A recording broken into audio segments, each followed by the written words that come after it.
In today's lesson, I'm going to show you the steps of wheel throwing. So we're going to call it Wheel Throwing 101.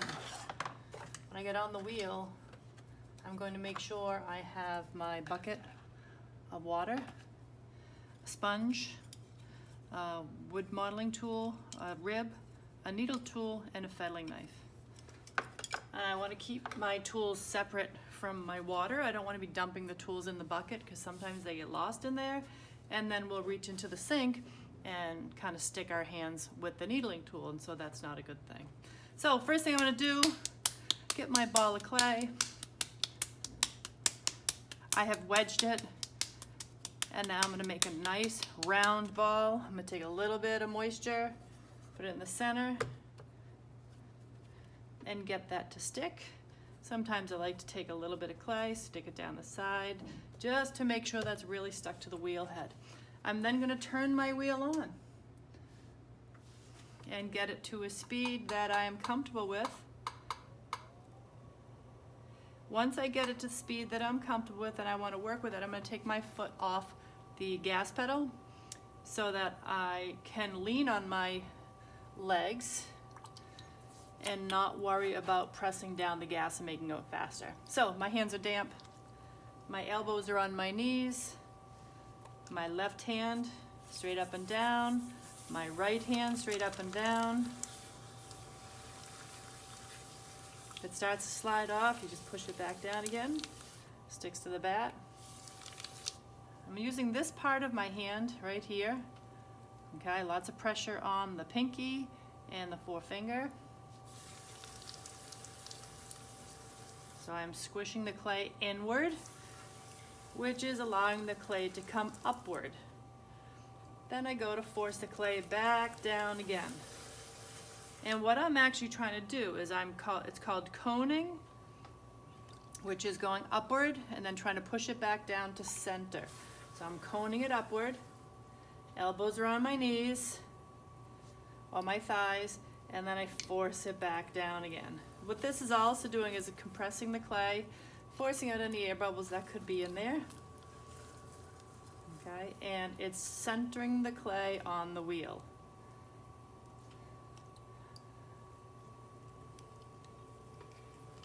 So when you do this section, I want you to practice this multiple times, and you actually should be getting on the wheel and do this for an entire class period.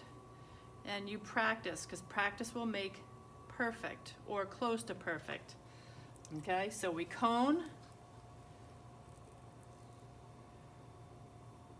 All right, I'm working on pressure on my hands and I'm dictating the pressure. Notice my hands are always wet.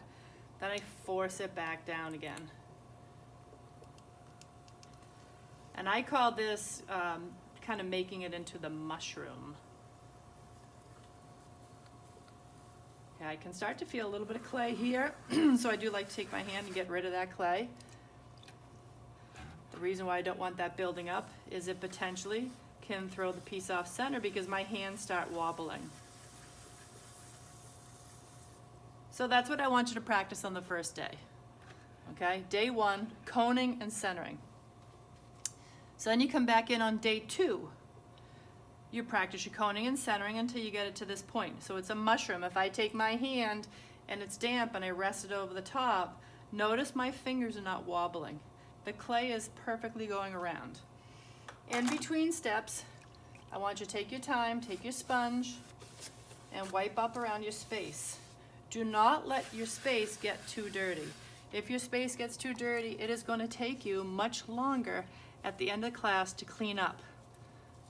Okay, eventually the process gets much cleaner as you work.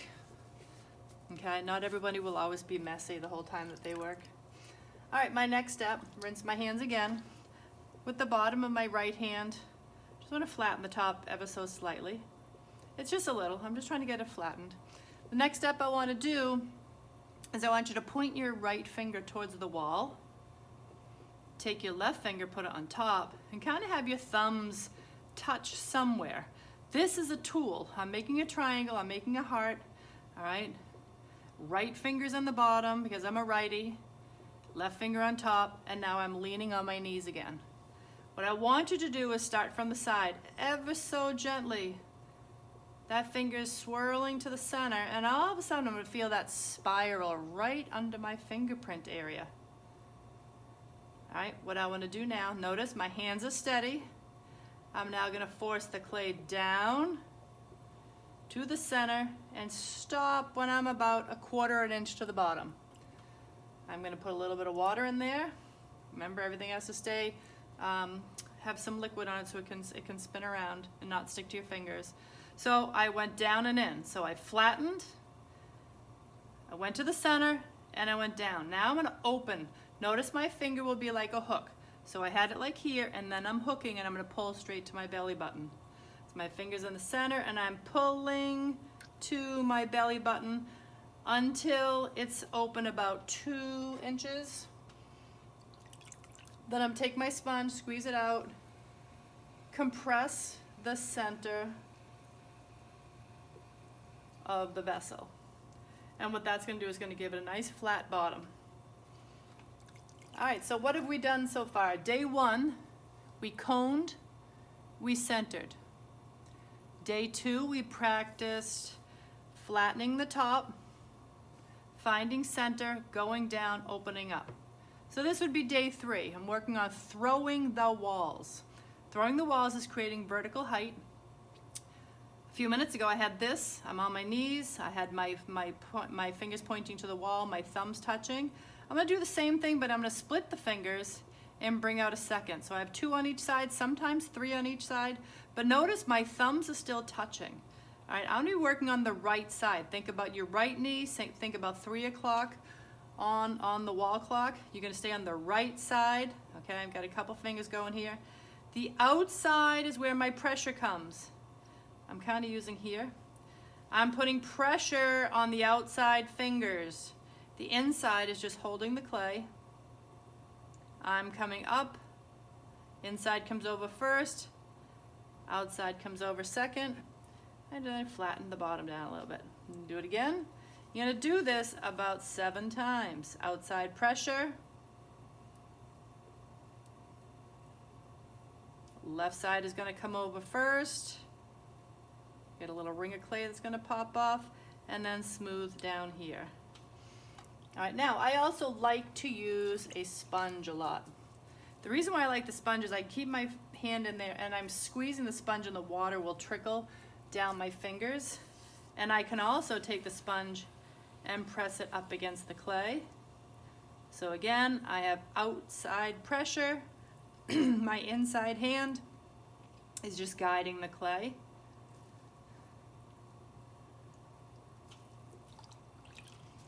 And I'm gonna keep doing this until I get the desired height that I wish to have in my piece, which is 1/4 inch thickness. Trying to get that even thickness throughout the piece. So most of the time my pressure is on the outside hand, forcing the cone of the clay to come up and inward. All right, some of you are going to be on the wheel and you're gonna notice that your pot wants to keep going outward. If it's going outward, that means you're putting too much inside hand pressure. Inside hand forces the clay out, outside hand forces the clay inward. I'm always working on the right side of the wheel if I'm a righty. If you are a lefty, I'd have to explain things a little bit different. They'd go to the left side, but if you're a righty, it's on here. All right, now the other thing we practiced on the first day is I'm gonna take the needle tool. It's in my right hand. Remember, the wheel is spinning away from me. My needle tool is facing the wall. My left hand is on the inside. My thumbs are touching. And I'm going down about 1/4 inch. Notice right now the tool is going through the clay.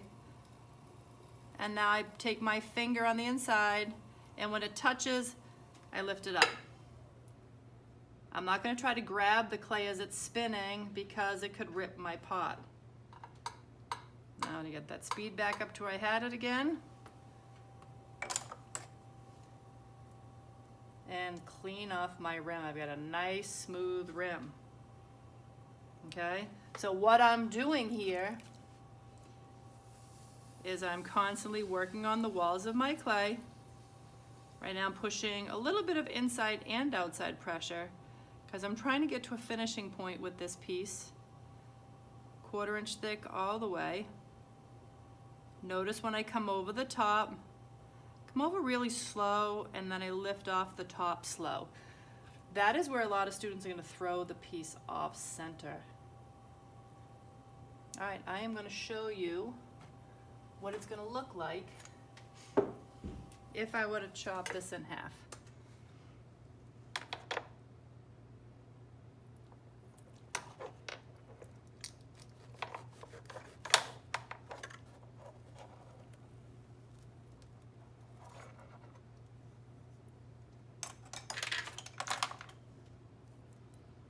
Okay, so I know that I've done a good piece if it tapers, it's a little thicker at the bottom, all right, because it should be weighted at the bottom, but notice it's not very thick. I've always talked to you about having things be the width of your pinky. That's 1/4 inch, that looks pretty good. Thicker at the bottom, thinner at the top. How do I get the piece off the wheel? Wooden tool facing the wall, pointed away from me, scrape the clay off. Okay? Now I'm going to go through the whole process from beginning to end in a smooth transition. Now, it is important that you, when you get on the wheel, that you make sure your clay is wedged well. If not, you may find air bubbles and bumps within your clay. Get that stuck. Get my wheel going to the speed that I want. Take my foot off the pedal, hands wet.